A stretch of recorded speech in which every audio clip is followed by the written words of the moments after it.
সহ্য করতে করতে ধৈর্য হারিয়ে ফেলেছি, তবু মনকে বুঝিয়েছি আজ নয়তো কাল ঠিকই সব ঠিক হয়ে যাবে। বোকা মানুষ ধোঁকা খায়, সৎ মানুষ কষ্ট পায়, সরল মানুষ আঘাত পায়, আর স্বার্থপর মানুষ আনন্দের দিন কাটায়। এটাই বাস্তবতা।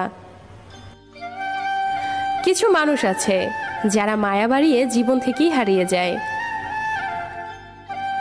জীবন মানে কিছুটা হাসি, কিছুটা কান্না, বাকিটা অভিনয়। স্বপ্ন পেয়েও যতটুকু পেয়েছি ততটুকুই বা কজন পায়। এই চিন্তাধারা যাদের মধ্যে আছে, কষ্টের পৃথিবীতেও তারাই প্রকৃত সুখী। বিশ্বাসটা রক্ষা করতে শিখুন, কারণ একবার সেটা ভেঙে গেলে আর কখনো জোড়া লাগে না, আর তখন সত্য কথাগুলো মিথ্যা মনে হয়। কাউকে মিথ্যা বলে খুশি করার চেয়ে সত্য বলে কাঁদানো অনেক ভালো।